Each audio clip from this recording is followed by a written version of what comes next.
Hey, yo, tax deeds. Yo, why don't these dudes never pick up the phone? I always gotta be doing these podcasts. These dudes is always late. Man, look at this dude over here right now. Bro. Hey, yo, tax. Yo, we got a podcast. What's up? Yo, man. What you doing? My bad. I'm trying to make this 10K real quick. Bro, can you show them how to make the 10K on the podcast, bro? Let's do it, man. Man, put the door down. Let's go upstairs. And let's really show people how they can get to it with the taxes. They want to know? Yeah, bro. All right, let's get it. I might need a deed too. So on this episode of the podcast, you know what I had to do to get him up here. You know what I'm saying? He just can't stop doing deals. So he's going to break down a deal 100% for you guys. Joseph Griffin, Tax Deed Wolf, welcome to the podcast. Hey, I appreciate you for having me. But yeah, don't avoid the taxes. Don't avoid this episode for real. Yeah. We're going to light it up, man. Bro, well, first off, I'm happy that we finally can sit down, bro. You're so busy. You know what I'm saying? You're so busy, like, you know, doing these deals and making impact, changing lives. And what I really like about your message, right, is because you're showing people how to acquire assets in a non-traditional way, but it's actually a traditional way. It's just a way that most people don't know. Mm-hmm. You know what I'm saying? Because most people are thinking that they need certain, metrics to acquire real estate. And you do if you do it the regular way that most people do. If you're going to use a realtor, you know what I'm saying? If you're going to get a mortgage broker, this is what I'm going to do to acquire real estate. But you're helping people acquire assets. And there's so many different things that they can do with these assets, right? Mm-hmm. So let's talk about, if I have the money available, and I'm pretty sure if I don't got at least 3 bands, me and a partner, or 2 or 3, we can come up with it. So walk us through the process. Let's start the podcast off with some heat. I got some capital available to me. I stumble on your page. I'm going through the content. You're talking very heavy, and I'm locking in. How can I actually acquire an asset and that can put me in a position to start building wealth? Then we starting off with the heat. We got to start off with the heat, bro. So your county clerk of court is where traditionally you're gonna go. That's the first step. County clerk of court. I don't care what state I drop you off in. Find what county you're in. Go to their clerk of court. Now, on that website, there's going to be something to do with tax delinquency, tax liens, tax deeds, tax redemption deeds, adjudicated property, share of sale, land bank. Like there's always some sort of process. So every state has a tax sale process. All right. So every state has a tax sale process. Every state, okay. Right? People are like, oh, which states has tax liens? Well, they may not have liens, but they may have deeds. Gotcha. Right? Yeah, so every state has something. Okay. So in the US, whenever you don't pay your property taxes, county's going to take that property and they're going to sell it at some form of auction. So every state does it. So okay, I got to just stop you real quick. Can we just pause for a second? Mm-hmm. If I own the property, but I don't pay taxes, they can take the property that I own. So do I actually own the property? You own it, but you got to pay. Like, think of any medieval movie you watched that had a king in it. If you didn't pay your taxes to the king, they beat you up. They threw you out the house. They gave your cattle away, everything, right? They might even took your wife back in the day. Sound like the mob. So it hasn't changed. Okay. Right? So yes, in the US, when you own that property, you still have to pay your property taxes. Gotcha. Now, we've heard rumors, Florida, DeSantis is trying to take away property taxes, but that will take away property taxes, of course, for probably only personal residences. There's still going to be a bunch of investors that, was up here and then kind of lost it, still losing assets. People will be losing assets all the time, unfortunately. Got you. I just had to sidebar real quick because I know some people, I've heard on Instagram that's like, an ongoing conversation. You know what I'm saying? But continue, please. Yep. So county clerk of court, you're looking for their tax sale process. If you do not find it, then you just simply click on the contact us section, right? Hey, contact us. Okay. Yeah, almost every website has it. Hey, what happens when people don't pay their property taxes? Do we have some sort of auction where the properties are sold? They will point you step by step, hopefully. If they don't know, ask to speak with somebody else, right? So you figure out that process. Now it's time to do your due diligence. How do I even get into auction? Do I need to make a deposit? Right now I got to check the properties because 85% of the properties suck. You have to know exactly which ones to buy. For, So now we're in due diligence mode. All right, cool. Like, bro, I'm giving them the steps right now. I'm paying attention. So now we're in due diligence mode and we're looking at these parcel numbers and we're trying to figure out, okay, which ones are maybe at least a quarter acre, which ones are buildable, right? They're not wetlands. Which ones aren't landlocked, just surrounded by land, right? Which ones actually have value. So if I can win this auction opening bid's $2,000 and I'm thinking it's going to sell for around $5K. What's it worth on the market, right? So if it's worth $20K, damn, there's a $15K flip right there. 100%. Yeah, too easy. yeah. So we're doing these things now. Also, the thing a lot of people don't talk about is checking for other liens, right? Because they could have other liens on the property. The properties could have title issues, right? So to give you an example, I bought a property. So you can acquire something, but it still might have a lien or something on it. It could have a problem. Okay, yeah. It could have a problem. Have a blemish. Yeah, Okay. it like the lemon car that you buy. Yeah, for sure. Yep. So I bought one property and I couldn't get clear title on it because the owner signed over the deed on a date that was after the owner's death certificate.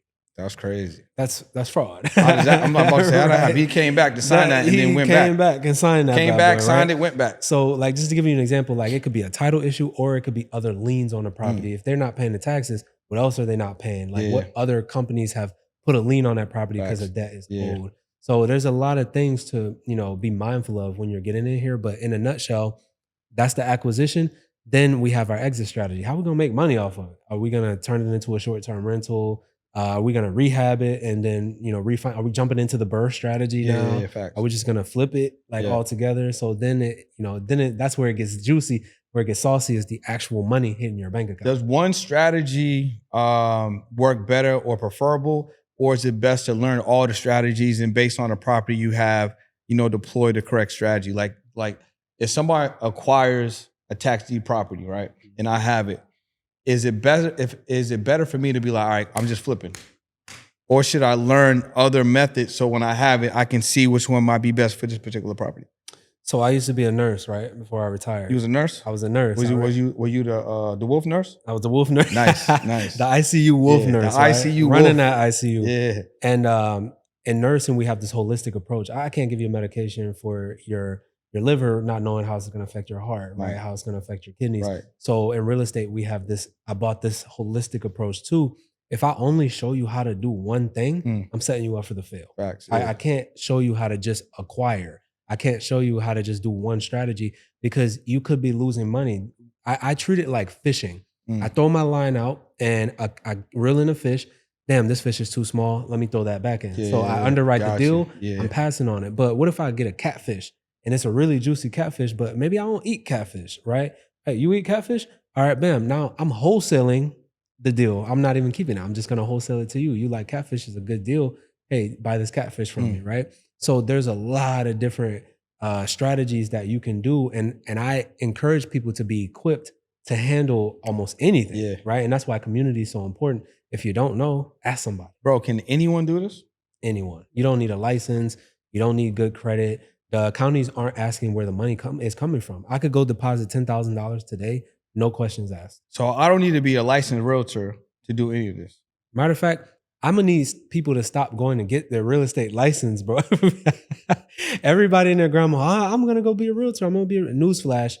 This ain't a get rich quick. You're not gonna get licensed and then suddenly be living your dream life. Facts. Any business you start today, it's gonna be a lot of work. Don't think that you're gonna kill it just because you saw somebody on social media killing it. I used to actually been in real estate. Okay. Yeah, I had my license for like 8 years in Massachusetts and also in California. And I focus more so on buyers, helping buyers buy, but then also in Boston, we got a heavy collegiate community. So everybody coming in renting, and in Massachusetts as an agent, even if you're just starting out, you could just be a 6-figure rental agent because the properties out there, the rentals out there. I mean, you could be like 3, 4, 5,000, 6,000 a month just off of rentals. You know what I'm saying? So it's kind of easy to do that. But then I just started getting into more helping buyers buy because for me. And look, if you want more information on how you can acquire property for less than $3,000, just go to taxdwolfacademy.com and I'm gonna see you there. I really like the story. You know what I'm saying? Oh, you and your fiance, or you and your best friend, or whatever, or maybe you're a single mom. You know what I'm saying? It's like you got this property, you know what I'm saying, for you and your son, or whatever. Like I had a lot of stories like that where I help people just switch their mindset that they can, and then walk them through the process. They don't have to be able to acquire the property and stuff like that. So I understand the lens, and most realtors, they don't even make 50 grand a year. In their seasonal, like, okay, interest rates is low. I can help people buy or sell. oh, it's a tough market. I don't market anyway. I'm not gonna use this license no more. So I really like the information that you share because you don't need a license to do it.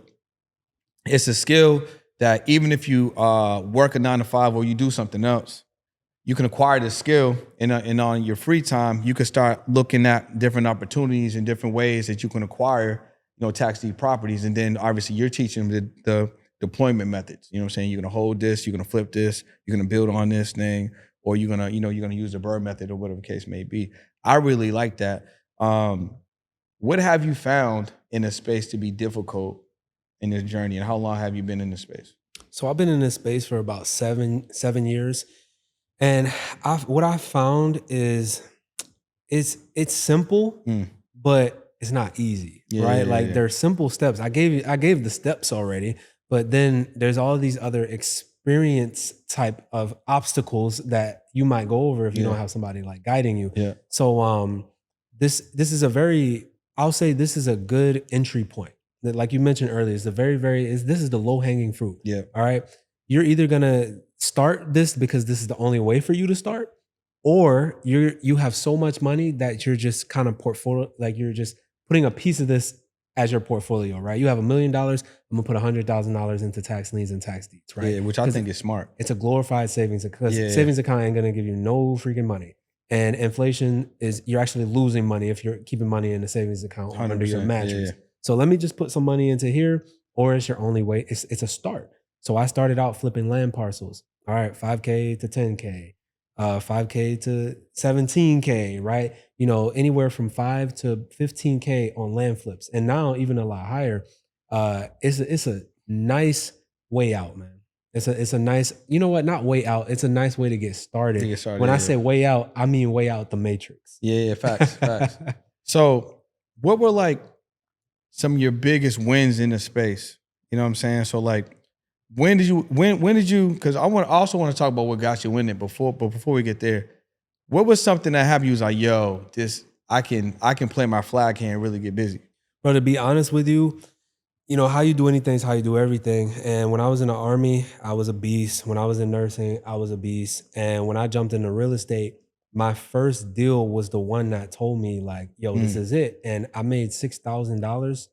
I had a check for $6,000. Yeah. I called my grandmother. My grandmother raised me, right? My dad was in jail. Mine too. And my dad was in jail. Yeah. I didn't know my mom. So, I called my grandmother. I'm like, yo, we out here. We doing it. And we doing it. I made $6,000. I know that like if I leave nursing, I had a credit repair business on the side at the time. It's like if I leave nursing and I can focus on myself mentally, physically, and spiritually, I'm gonna have the time to really go in all this. And I'm like, look, I'm pretty sure I did it. Yeah. Right. And like I'm crying like a baby, like, yo, I'm pretty sure I did it. Yeah. And fast forward, now we've done over 700. We were like 740 was the last number that I counted of assets of tax acquired. deeds. Of tax deeds, man. So just killing it, bro. And that's 7 years about that? Over 7 years since the academy, bro. That 700 was since the academy. I started in 2021. Okay, got you. Yeah. So 4 years going on 5. Most people, bro, like how many years of college school did it take you to get into nursing? 4. Okay. So, and what kind of nurse were you? RN. So you ICU RN. So you was an ICU RN, right? Nurse Wolf. Right? 4 years of school. You had to do residency too? Nah, just clinicals. Just clinicals. Okay. Yeah. 4 years of school.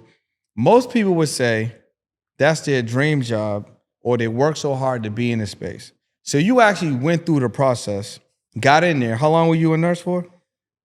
Or I was a nurse for a minute because I was an LPN first since I was like 19. Yeah. So I'd say like 10 years, maybe 7 years I was an LPN. Then an RN for 4. Okay, so that sounds about 8. So 18 years about. So from learning to then being an LPN and then being an RN. So from 19 to 31, however long that is, like 14 years. Yeah, 14 years. Yeah. So 14 years, you dedicated your life, your energy, your wolfness to being in this space. And then, bro, what happened? Because something had to happen. Because again, I'm telling you, there's people right now where they want to be a nurse because they know, allegedly it's safe, it's consistent. You know what I'm saying? Yeah, there's a lot of hours, but A lot of people feel like this is a good space for me to be in, start my family. I get this. I'm cruising. I'm chilling. And I'm going to just do my years. Yeah. So what happened that gave you either an uncomfortable feeling or know that you could offer more to the space? You know what I'm saying? Was it an incident? Was there a situation, or was it just an epiphany that you decided to take some action? Bro, it was a series of events, right? So if we backtrack a little bit, I joined the Army at 17. As soon as I graduated high school, I was off the basic training. They sent me to medic school. And then right after graduating medic school, I went right into nursing school with the Army. And we do everything faster. So it's like, bam, I'm a nurse at like 19. And so from there, it's like, okay, I want to deploy. I went on my first tour like 2013. Yeah. And then after that, we cool. I'm still a nurse. I went to the National Guard, so I'm nursing and military at the same time. And so fast forward, I did my second tour, which was a private contract, and I'm overseas with people who are older than me that are making more money than me, right? So I'm listening to these old heads talking. They're talking about some stuff I ain't never heard before, right? Like I ain't had nobody to teach me about trust and assets and all this and all that. And so over there was when I was introduced like to tax deeds. One guy was like, hey, you should look into tax deeds. This is like 2015. And so I get back and I see what all the other people my age are doing. I had already owned my first house. I bought at 21. So I already had a house at this time. And I'm like, man, I went back to nursing and it's just like, bro, I didn't feel right. Like I'm working in the hospital. I'm sitting outside in the parking lot like, man, I got to clock in again. Like I'm stuck there for 12 hours. I want to take a vacation. What really did it for me is I requested some time off. Bro, I'm an assistant manager. They said, oh, you got to find somebody to replace you. Bro, I'm the manager. There's one other person who can replace me. So if she can't do it, I'm screwed. Like with that, I'm screwed. So that's when I was like, okay, something got to give. And I always been a hustler. I sold candy in high school, right? So I was like, look, I gotta do something. So I was really scaling my credit repair business at the time. Also, I had real estate, had tenants. And around this time, I'm jumping into tax deeds too. So I already started it on the side, right? So it's like, okay, cool. I flipped a couple of tax deeds. I'm still a nurse. I got tenants paying me rent. Still a nurse. Then I'm like, you know what? If I could just focus on myself, man, I could do so much more. So I put in an early retirement, 29. They thought I was joking. They're like, man, what travel contract you getting? You ain't gotta lie, Craig. Like, nah, I was out. Yeah. And so I left, man. I started hanging around more like-minded individuals. I think I met you in Atlanta at Neo's mastermind, bro. I think I met you there actually a while ago. So I'm just learning from this person, learning and investing, bro. Heavy. Invest. And every time I invested, I remember I went from, my nursing salary to being able to replace that, 5,000, 6,000 a month. Okay, I'm cool. Then I was at like 10,000 a month. And I remember buying another course to show me how to like run ads and start the whole community thing. Then I'm up to 30,000 a month. Then I'm like, yo, now I need to get in Neos. Then I invested in this thing. And then I'm like, holy crap, now I'm at 70 something thousand a month. Then before you knew it, it's like, damn, I'm learning from Alex Hermosi. Yo, I'm making 6 figures a month. Every single time I invested, just scaled up. Went up. Scaled up. And what I took from all these courses is this is what people don't understand. Oh, do you only sell courses? No. I took what people who sold courses were doing to run their business. I took it to real estate. Business is business. So the same SEO, search engine optimization. Okay, I'm running a real estate company. I want to get land and sell it to builders. I probably need to put myself on a map a little bit, right? Yeah, facts. So then, okay, now Google listing profile, all the social media platforms. Now, when these builders look at me, let's partner up. Send us all your lots. You see what I'm saying? So I took just little bits and pieces of things that I liked, threw it into real estate. Bro, the rest was history. Bro, we could probably end the podcast right now. How long we been going? I think it's over, bro. I think it's over. You know what I'm saying? Like, if y'all made it this far, I feel like y'all got everything y'all need. I don't know if y'all need anything else. You know what I'm saying? But because I'm selfish and I want more of your time, because I feel like you're gonna impact and even inspire more people, I want to talk to you now about how you got here, bro. Because earlier you talked about your dad was locked. You know what I'm saying? Didn't know your mom. Are they still living? Yep. So both of them still living. Do you have a relationship with mom? You still don't know your mom? I know my mom. Yeah. Like I see her I've seen her, bro, like 5 times in my Yeah, life, your life. that Yeah. I know of. Like to be honest with you, my dad, we're cool. We're more like brothers. Yeah. So what was it like? What was it like for you now? And what was it like before not having a relationship with your mom? And then as you started to grow and maturate and become a man, having, you said five interactions with your mom. What was that like then, and how do you feel about it now?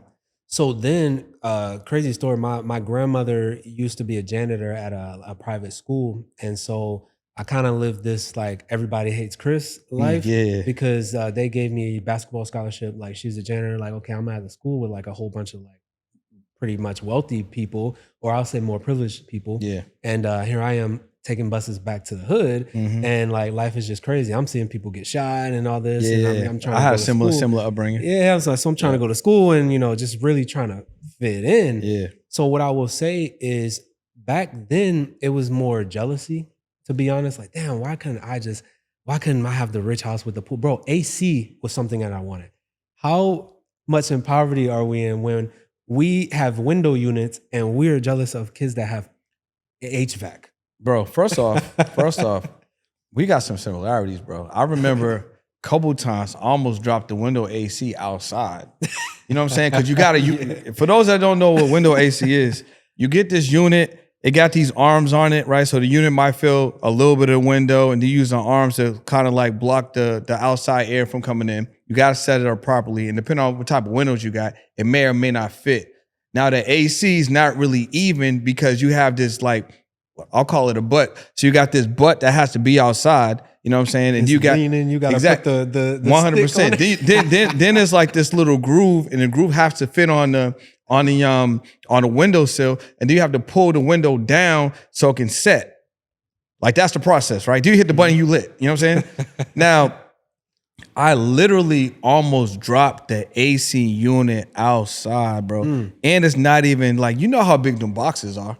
That joint got some weight to it, man. Grandma gonna beat that. 100%. So we definitely got some similarities there. I remember like I had to get like one for each bedroom, and then we had to get one for like the main room. So like so we had like the den, but the den was also open to the living room, and the living room flew into the kitchen. So one unit would go this whole open space, and then it was a 3-bed unit. So each bedroom had to have its own AC. So we had like 4 of them.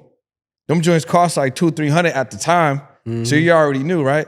So yeah, that's crazy, man. I definitely can agree because I was living in the city, in Boston, Mattapan, you know what I'm saying? And it wasn't an easy place to live at. But I also bused to a pretty good, affluent public high school. And yeah, like sometimes we have, so basically they would pair like a pair with inner city youth. And then this would be like your buddy or whatever. So they would do, like you could do overnight. So let's say it's me and you, whatever, but you live out in the suburb and I live in the city. And through this program, we go to school, we become friends, and then I could sleep over. So they call them like host families. So the affluent, like let's say white family or whatever families out there, they would get into this program and they would host like an inner city youth. So basically, like if you need to stay over for sports, if you want to kind of just like not go home or whatever, or if you just want to build this relationship, they had the opportunity for you to, just hang out with the family. Bro, these houses is big, lots is crazy, cars is wild. Walk in there, you're just like, you know what I'm saying? Open space, AC unit. I mean, not AC unit, central AC. Yeah. You know what I'm saying? Food in the cupboard, snacks. You know what I'm saying? So I definitely know what you mean by that, bro. That's the HVACs. Yeah, I definitely was jealous in the beginning. I was doing the same thing, but it wasn't a program, right? I grew up in New Orleans, so it was just friends that I had met at school. Gotcha. Like, I always come stay at our house. You like, yeah, because y'all got snacks. Right. I'll be gone for weeks. Yeah, I was just you don't even go home. Be staying there. Yeah, man. So it's just crazy. And looking back now, and it was actually at that mastermind I was telling you about. I think this guy named Nick was speaking. And they're like, why did we do what we do? And you asked me about like how I felt then. Well, I was just a little bit jealous then. I didn't really have any type of resentment, really, because bro, all the kids I was in the hood with was the same. Like nobody really knew their dad, right? I wasn't the only one. It was just like a common thing. And so looking back, it didn't hit me until I became a father, right? Until I became a husband. So then there's like all these things that like, I don't know what the hell I'm doing, right? Like, oh, your parents never taught you this?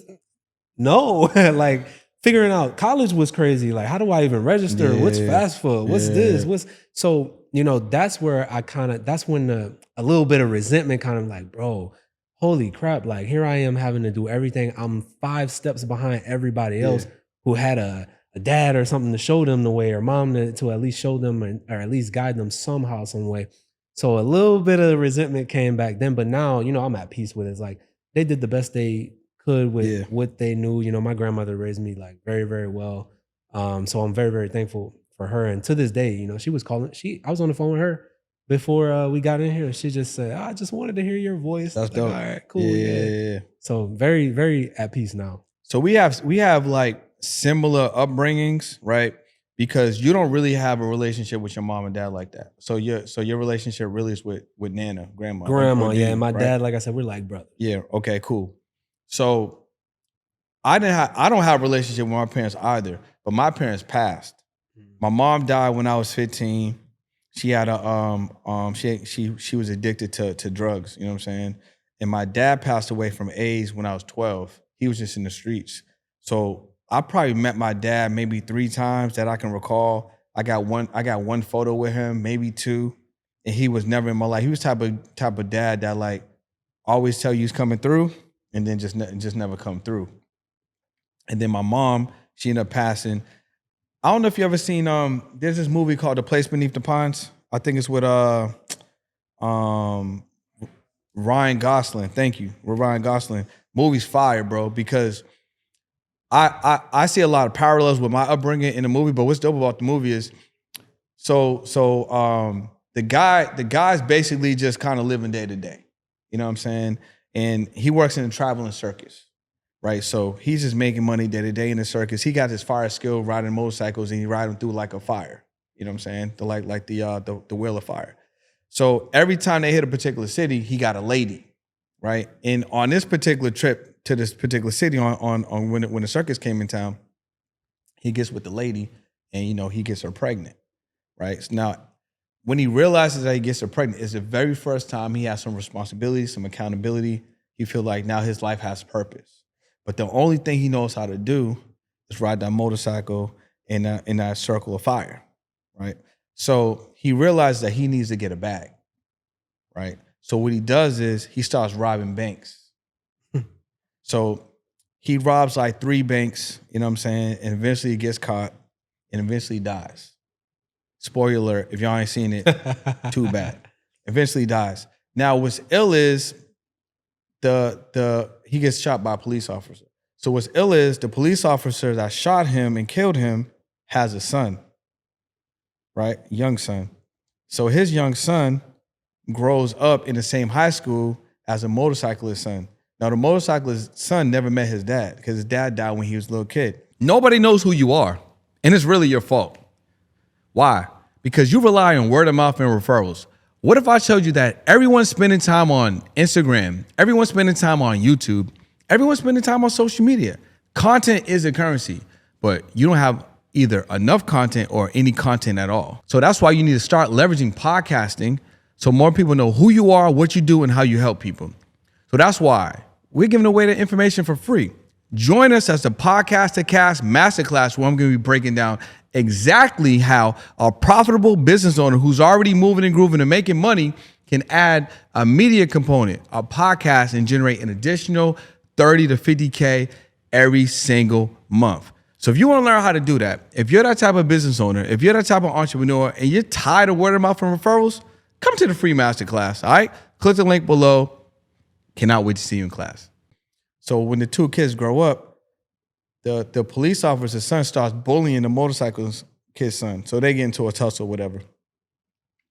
And the parallels I'm seeing is like the kid starts growing up and he starts acting like his dad, even though he never met his dad. He wants to ride motorcycles. He wants to run away from home. He wants to live day to day. You know what I mean? So the reason why I'm even giving you this story, right? Are there anything that you noticed from your father or from your mom's, from your vantage point, that you just received? Are there any nuances or any ways that they move or they speak or they interact that you kind of just adopted, even though you didn't really build the same relationship with them parenting you over the years? So on my mother's side, I have absolutely zero idea. Mm. On my So you mother's could be, side, you just don't know. it could be Yeah. like there's like you know there's a lot of things about me, my girls. Like I see like the How many you genes are got? 4 daughters. Four man. daughters, okay. Yeah, and so like I see like damn genes are strong. Like Yeah, this, facts. and in a way just we're built like very like kind of I want to say big boned, but like we're sturdy, bro. I'll Yeah, just say that. Like we're not fat, but like yeah. they kind Solid. of they solid, bro. Yeah. So you know you see a skinny kid, but like you see my kid and like bro, they look 2 years older, always 3 years older. And so it's So like, you're breeding okay, athletes over there. bro, our genes are just like, it's like, Yeah. okay, cool. But with my dad, I do think that I got my dad's hustle. Mm. Definitely would say I have his hustle because that's one thing he did. He He gonna get hustled, to man. it. He gonna wake up in the morning. Yeah. He gonna make it happen.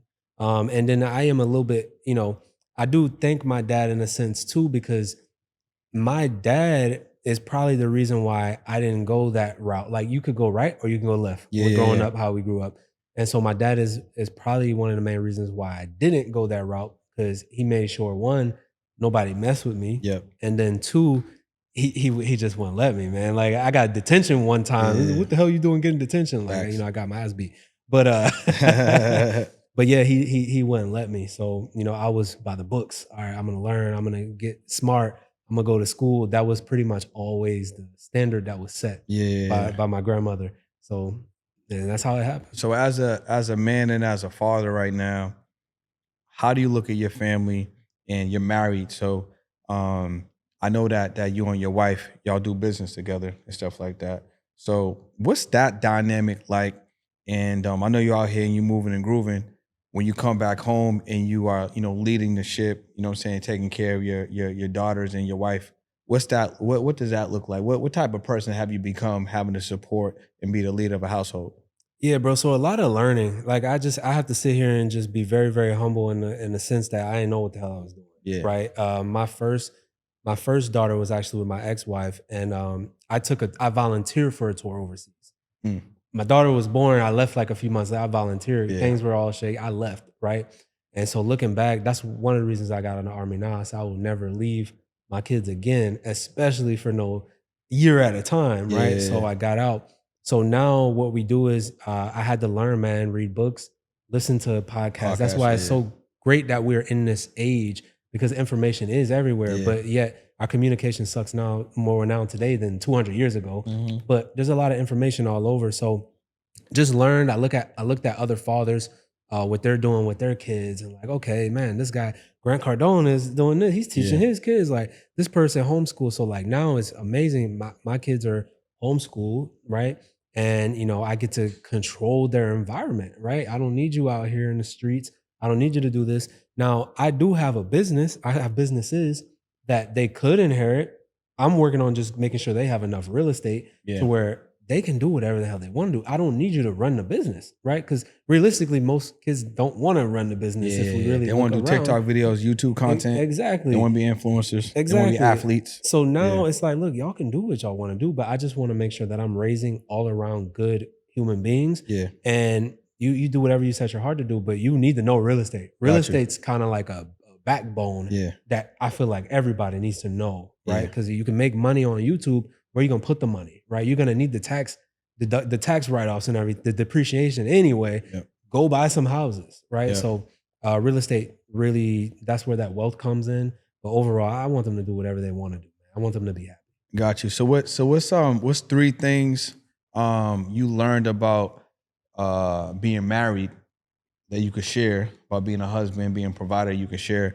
And then before we transition, because I want to talk about the classes you got. So before we transition over there, I want people to really understand that side of it. You know what I mean? Like, so what are like 3 things, if you would talk to maybe the younger version of you or someone that's thinking about, you know, becoming a husband, you know what I'm saying, that you would really share that really made an impact? First thing that I'll say is I believe that men should get their finances together first before they jump in serious. A lot of people are getting married just way too fast. And in a lot of cases, I just see a lot of lost people, and they just need someone. Mm. Like they don't want to be alone. Oh, Yeah, let me yeah. get married. I love you. Yeah, okay, hold up. Get your life together. You don't need to be trying to go build a life with somebody else when you're not solid. You're Facts. not grounded yourself. So that's number one. Number two is communication is key, man. There's so many issues I see in other marriages that, like, literally, even in my marriage, that were fixed with communication, or things that could have been fixed with just communication. And when I say communication, you don't wait till things build up. Yeah. You need to, hey, you did this yesterday. I love you, but I just didn't really feel that way about that, right? So it's, you can have your problems. It's how you talk about those problems. So we talk about communication. Communication is you effed up. It's, you know what I mean? Communication is knowing how to talk to communicate, people, yeah. when to talk to people. Don't Yeah. scold your wife in front of company, and vice versa. Don't be trying to, scold your husband when people are over. There's little things that you pick up over time. You learn, you communicate, you talk about it. Number three, I will say, is always make time for your family, Yeah. right? Especially me being in this space. I remember times where I was just going hard. I'm getting home dark, man, just going hard.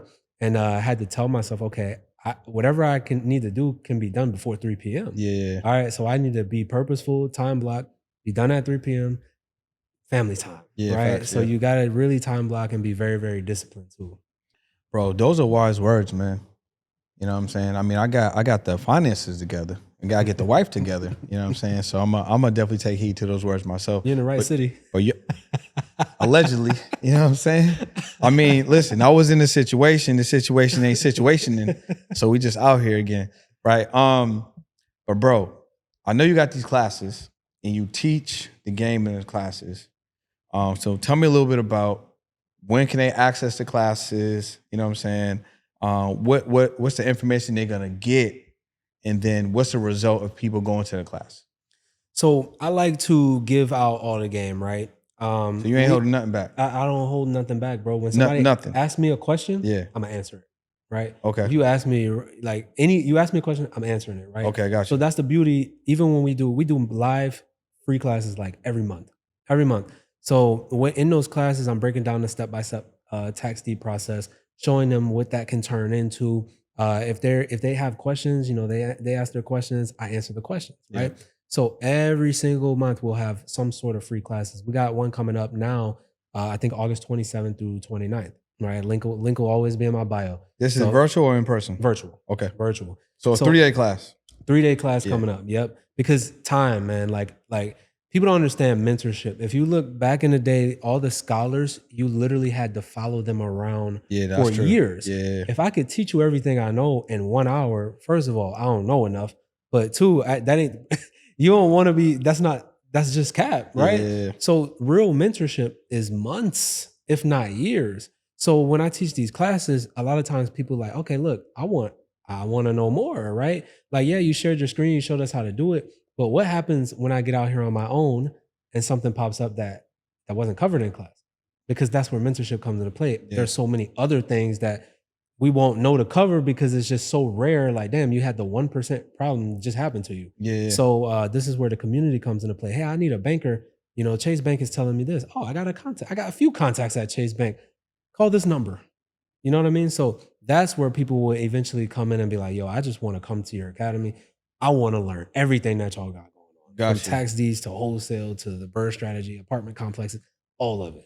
So before they can jump into the academy, the best route for them is to come through the class first. Come to class or get on a call, right? Because I like people to understand what they're getting into. Yep. This ain't a get rich quick. And social media has done a very good job of making it things seem look like really, that. really good. Because I thought I was going to sit here, you was going to give me some strategies. I can go get some tax deeds today, and then I'll be up 6 figures in like next week. Yeah, right. That's what they think. But No. That's what I think. That's not true. Not true. It took me. We got to run the pod back, bro. It took me 7 years to be an overnight success. Yeah, I got right? you. So it's like you want to get where I am today in a week. Like, okay, look, we can speed up the process. Bro, I saw them doors. They want access to them doors outside. They want them doors. They want them doors. They want them You know doors. what I'm saying? But they got to put in that time. Yeah. Most people give up after 3 months, bro. 100%. Look at these, like, all right, we're in a podcast, for example. You got to invest.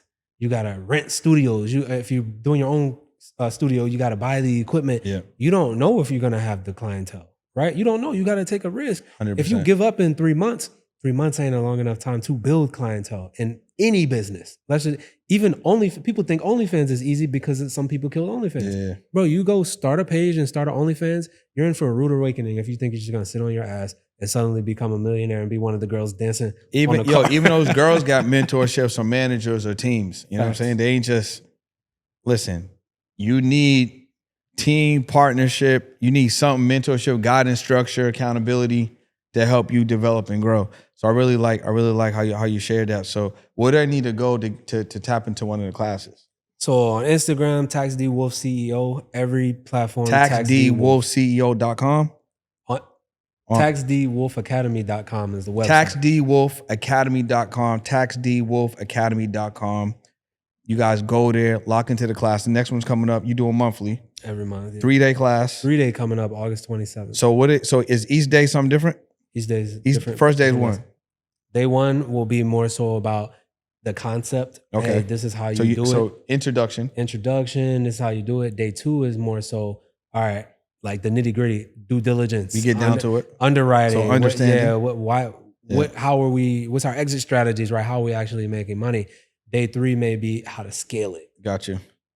And then after that, if it makes sense, I can lock in with you and I can start going through the process for real. Go crazy. See, the thing about mentorship too that people don't understand is why we love, like, hey, get on a phone call. Because I can sit up anywhere in front of class and say, hey, get your credit right, and then get business credit, and then go buy properties. But everyone's unique. Yeah. Everyone's at a different point of even credit scores are so different. Yeah. Mm-hmm. So that's why it's important to get on a phone call. Let's see where you are and show you the fastest way. Because I can talk to you and be like, yo, yeah, bro, go do this. Talk to another person and be like, bro, skip that. Let's go do this, right? So it really just depends on who you are. Bro, I feel very blessed and grateful to share this episode with you, bro. I feel like you absolutely went crazy on the information. You don't hold nothing back. We gave them the steps in the beginning. Yeah. You know what I'm saying? So y'all got pretty much what you need as far as understanding the process. And you peel back the curtain, share more about, where you came from, your relationship with your parents, your relationship with Nana, you know what I'm saying? And then obviously being a father of 4, leading the household, steps men need to take before they get out there and start looking for women, you know what I'm saying? And then ultimately how they can acquire these assets, these tax deeds, and make a bag with multiple exit strategies. Yep. I don't know if there's anything else that you want to share, bro. I feel like you gave a lot, but if there's anything else you want to share, feel free to give us some more information before we get up out of here. Man, last thing I'll leave y'all with is take action. All right. It's not about how many books you read. It's about how many pages you apply. So worst thing you can do is sit around and just be indecisive. Like we need more decision makers today in this era. So think about it. All right. Jump on it quick. Does it make sense? Okay. Let's jump on it. Especially in real estate. You got to be fast. If you sit around and wait a day, I already made the offer and they accepted it. Facts. I'm gonna beat you every single time if you don't become a decision maker today. All the wolves out there, I'm not the only wolf. When you make that decision to not be a sheep anymore and you get out the matrix, you stop doing what society wanted you to do, to be a worker, not a thinker, just follow everybody else around like ants, work until you're 75 and then finally retire. When you make that decision to evolve, that's when you become a wolf. Bro, I love it, bro. So I'm not the only wolf out there. So be a wolf, make decisions, take actions. And obstacles are going to come. Get over them. Just get over them. Listen, y'all, he went absolutely crazy. This is my guy, Tax D Wolf. Let them know where they need to go to tap in with you on Instagram or whatever. Hey, Tax D Wolf CEO on Instagram. If you just Google Tax D Wolf, we going hard, you going to find us. Listen, y'all, it's been another episode of the podcast. I'm Brendan. This is the Tax D Wolf. He went absolutely crazy. I had to pull him out of the car because he had to come sit down with you guys and give you literally the game and the strategy. If you want to tap in with him and take advantage of one of these classes, that information is going to be below. What, TaxDWolfAcademy.com? Yep. TaxDWolfAcademy.com. Lock in, go there right now and share this episode with at least one person that you care about, all right? Subscribe to the channel. Subscribe to the channel. We'll see you on the next one. Is your podcast still not monetized? Apple has over 2 million podcasts on their platform, but only 450,000 of them are active. The truth is 90% of podcasters quit before episode 10, and of the remaining podcasters, only half of them really know how to get money. And they rely on brand deals, sponsorships, and a large audience. So if you're really ready to scale your podcast to 100K, click the link below, book a call, and let's see if you're a good fit for the program.